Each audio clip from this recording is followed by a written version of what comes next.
Kill it, poet.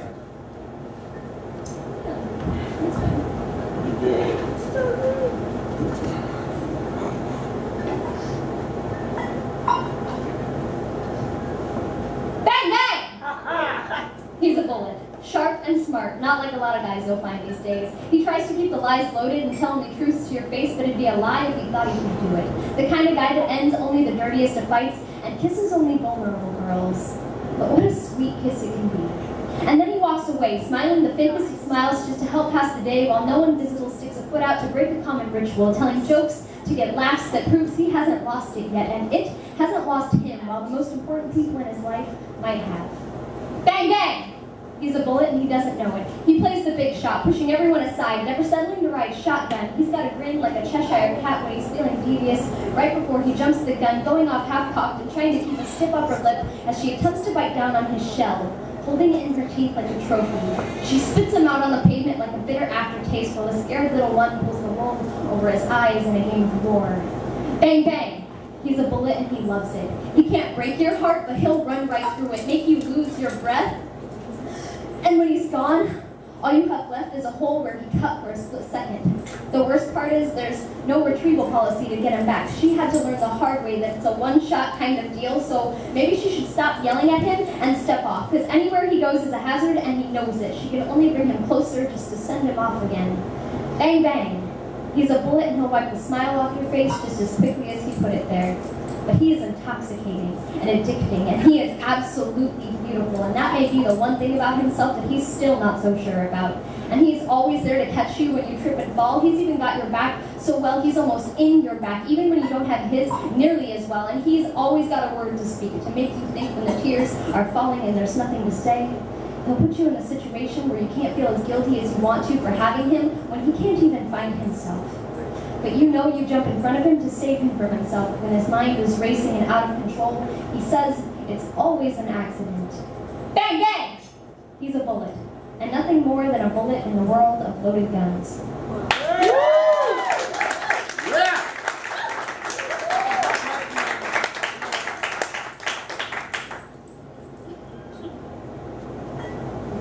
This poem's called No. Sitting at a desk in a classroom in Rock Springs, Wyoming, filled with two kinds of people. The first being chauvinistic white male firefighters. The second being the fire chief's daughter, enjoying impolite conversation about my rights as a woman and how the president has made them, us, into feminazis. And unfortunately, she subsequently, and in a snarky, condescending tone, exclaims ever too loudly, as if to draw attention, "But Morgan, aren't you, like, a liberal?" And all hell broke loose for the longest 45 seconds of my life, and I say, yes, and I voted. Groaning from the peanut gallery, eyes glaze over, all on me, apparently waiting for my liberalness to pop out from under the table and cut their dicks off or something. And what I should say is, do I really need to explain myself to you? If I remember right, you were all having a non-inclusive and quite offensive conversation about the anatomy of my body and what I am allowed to do with it. And I sat here quietly, holding back every urge to defend myself. And yes, even the girl was laughing at your rape jokes. Note that every time this conversation comes, a woman silently decides she cannot trust you. And what I say is nothing. I go home that night to read in the news that a Californian boy killed 6 girls because they wouldn't sleep with him. 6 girls dead for 2 letters. No. 6 girls dead with blood spilling from their mouths because they refused to fuck. No. 6 girls dead after watching him intrude their homes armed with the rage of rejection, screaming, no.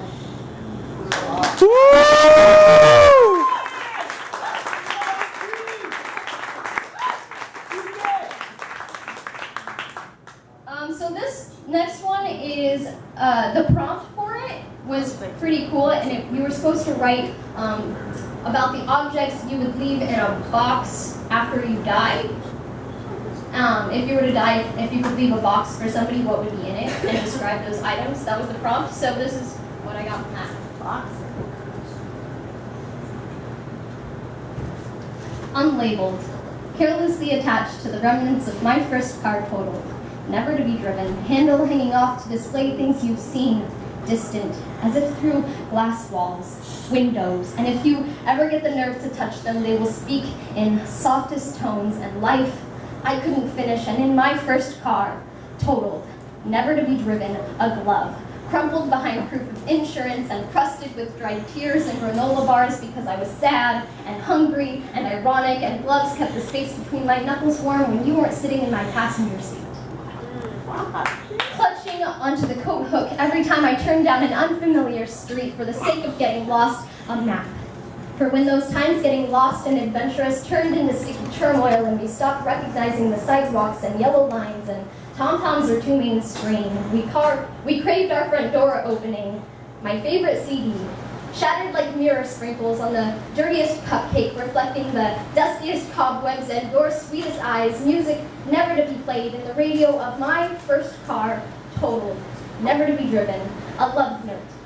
80 pages long, a love notebook, each line written to somebody different, apologizing for my sudden absence, apologizing for being unable to accept replies. I've been writing this for years should something tragic happen, and it must have. A blue traffic bump, indicator of fire hydrants, helper of steady extinguishment, picked loose from the friction of heavy truck tires, thieved from communal safety by my envious hands to sit in the cracked compartment of my glove box. I wish I'd ever been able to assist like that pathetic reflective blue square, stickers from the lady at the bank, in case you wanted to relive our childhood, and stick them on the windows just to watch Mom scrub them off so we could smell the sweet orange of chemical cleaner used for things like removing stickers from windows and taking the blood out of fabric used to make the seats of my only car, totaled, never to be driven. Woo! Yeah! What the hell?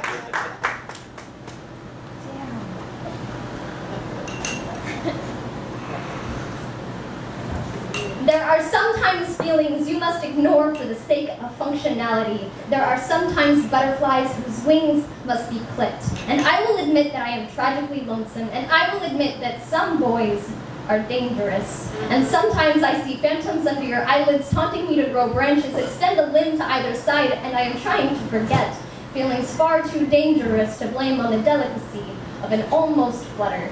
And you can use those jagged scissors to slide across every vein in my body, but the blood will still rush to my face every time you say I'm pretty. And I will say that I have found flight in someone else's voice, never admitting to anyone but the page that yours sticks to my clothing like campfire smoke when I am pretending to breathe clean air. And there are sometimes palpitations that you can't do anything about. So I will keep clipping butterfly wings, and you will never know that they've flown.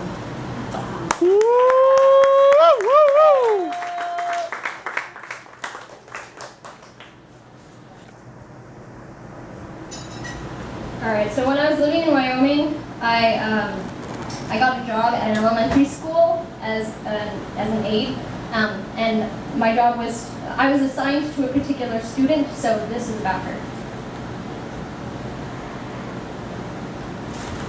You will take this job thinking kids. Kids are my specialty. This will be so easy. You will take this job thinking kids are so fucking innocent. When you take this job, you will be so innocent. On day one, I advise you to take a look around at this beautifully painted orange elementary habitat for young learners. You will only see it until June. Look at those faces. They are mostly clueless and willing to learn. You too should be willing. Be a bright-eyed kindergartner on your first day at work. Hold your head up. Pay attention. The first day you meet her, you will be introduced by the school counselor whispering, "Well, Trinity is a very unique case," and then pressing her lips together, silent with apprehension, and you will think that you are ready. Former Disney character, you have done so many Make-A-Wish events, broken barriers, and parted the rivers of seriousness. You will follow through with this introduction blindly, and she will tell you all about baby Jesus, as if her mother had brought home a new baby brother from the hospital over the weekend, and she will start to walk away mid-thought to retrieve a beautiful painting she'd done with vibrant colors. Art is the only class you are not to assist her in. Be slow, for she is easily frightened. Moving too quickly will result in terrors. Holding her arms up to protect herself, you will never be blind again, for her exterior is scarred and scabbed and picked and bleeding, and seeing Seeing her in clear light is more than skin deep. There will be days that she will tell you that the devil is inside her and she pulls her skin off to unleash him. In the bathroom, she will glance at the mirror and cry at the freckled scars on her face, pleading you for you to trim her fingernails. And mom feeds her antipsychotics and Adderall because she can't swallow the idea of parenting the result of her own drug use. Your job is to watch these things happen. Say it! Say that again! I want to hear that line again. Your job is to watch these things happen and hug her 9-year-old lifeless body while she screams that she's going to kill herself, while administrators stand over you like dementors, waiting to see results, looking for the results. Where are the results? And you will want to tell them that even the slowest rivers will push through a dam if you give it enough time. Her education is not a race, and someday her shaking will become shimmering. There are days where you will find razors decorated with beads like jewelry sitting in her pencil case, and she will tell you that she has it because she's stupid. On the last day, you will take an naproxen and a deep breath to acknowledge your last day at her side, and when she asks you, curiosity in her angel blue eyes, if you believe in the Father, the Son, and the Holy Spirit, tell her you believe in this Trinity, this one right here. Woo! Yeah! Way to lay the words down. I got goosebumps.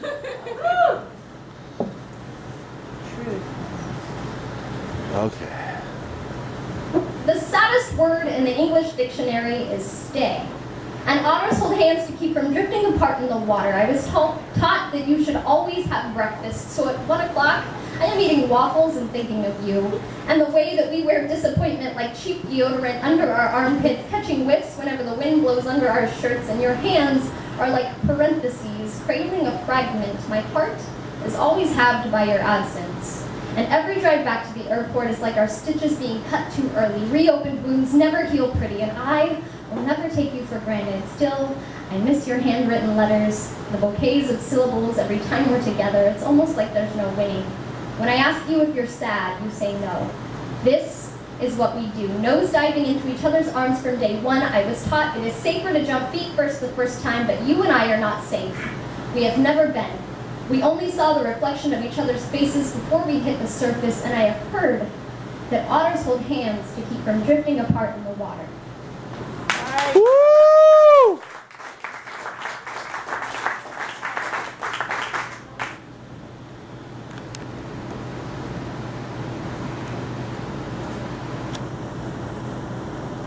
She'd like to think that there is no such thing as being too trusting, that in this world reaching its peak population, that peak trust is still on the table, but with so many variables, the chance to have your trust broken skyrockets. And it's hard to draw the line of what point you will take your trust to again. The hard part is, what if the trust was broken in a common day way? Should she never smile at a man again? Maybe she can. But being friends might be a little much. No, that's silly. Being friends is fine. Can we date? A public place? Like a movie theater? How about Chinese food and a beer at his house? They've been on a few dates and she knows what she wants to do and what she doesn't. They've only kissed a few times and he has Zombieland, so it should be fine. Poor When she got to this point, the connection was so real, and now you can wince at this, you can shake your head, you can see the tipping point where she went wrong, but she had done this 100 times. She had learned that her friends were good and trustworthy. She believed in her judge of character. She believed her friend. She trusted that the beer only tasted bitter because it was an import. She trusted that she hadn't had a drink in a while, and that's why everything got so heavy. And it had been long days at work. She was tired. She sits alone now, able to see a few more things from that night, but when it first happened, she woke up like Snow White. The trust still remained. It was only when she moved that it hit, that the pants she wore were no longer there, and the bra as well, just a shirt. And her left breast throbbed as the sun shone through the window, her legs stiff. Head ached. She sat up, the room spun as if she had never had a drink in her life. Every part of her raw and dry, groggily pulled on her clothes, and her friend, her dear, dear friend who she had trusted, appeared, ready to drive her home, and she was still so tired.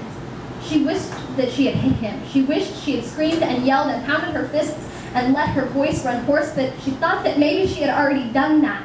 It felt like she had, but she couldn't remember, so they sat in silence in his car, and he drove her home like a gentleman. She thought maybe she'd asked for it. Maybe the fact that she rallied for the underdog and befriended him made her the idiot. Were their lines drawn? She avoids looking her male friends in the eye. Would they? Would they throw her body around like a rag doll? It had been her body for so long. She thought it would always be hers. She would always know what happened to it. She wouldn't be playing Sherlock Holmes with the clues of a bite mark on her breast and the soreness between her legs, that she wouldn't wait on Nite's edge for her period to come and mutter those soulless words to a friend. Hey, I think I'm in trouble. And pee on a stick that could change her life, and wait for the longest 3 minutes and pray to all the gods that she never believed in. I'd held her free hand from under the stall door. And maybe she trusted too much, or maybe the odds weren't in her favor because she wears provocative sweatpants, and the underdog is a dog after all.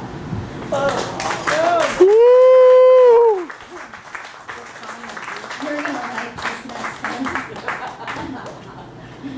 This one's from when I was in high school, taking Pacific Northwest history. I am gonna scream loud enough to scare you, make you cry, losing your breath, so maybe you'll be in half the pain you put me through. And during that scream, you'll listen. Tears bleeding from your widened eyes, you're going to hear me. I want to grab your frizzy burnt hair and use your face to flatten out the sand on all the beaches along the Pacific Northwest where my ancestors fished before your people showed up. I want to take the knowledge that you've tried to shove down my throat and pound it into my fist and use it to punch you in your throat. I want to build a fire, a giant bonfire, and dance around it like a savage, shouting indistinguishables from the depths of my diaphragm. I want you to call me uncivilized so I can snatch that word and throw it into your broken home with pictures of children who never come home, where you do absolutely no work for no love and no life. I want your fake tan to turn to cancer while mine stays intact for years. Without having to listen to you. And I want you to continue with your monthly hair dyes and thick black eyeliner, trying to look ethnic, trying to mask yourself with something you ridicule, something you will never be and only secretly wish you could be, something I am. I want to rip out your tongue and dip it in a simmering pan of fried red oil so you can taste the sweet outcome of your people, only giving my people 4 elements of corn, yeast, flour, and powdered milk. I want you to drown in the bottle of whiskey my people put in your hands every Friday night. I want you to choke on the evaporations from the cigar you bought from my smoke shop. I want to take a needle to your inflatable nose since you say you can see engine in mine. I want my blood to spill on your Abercrombie shirt and jeans and flip-flops because you'll never like me if part of me isn't a stereotypical white girl. I want your Marine husband to meet a beautiful Indian woman and not rape her for your satisfaction, but leave you for her Pocahontas lifestyle. According to you, she's not a real Disney princess. I want all of your freshman students to see right through you. I want their hearts slashed alongside mine. I want the past to start all over, and I want to be there to rob your great-great-grandfather of his pistol and use it to shoot him so you never existed. Actually, I want to use a bow and arrow. I want there to be a reason for you to call me hostile, so let me give you one. And I want one more reason not to show up to history class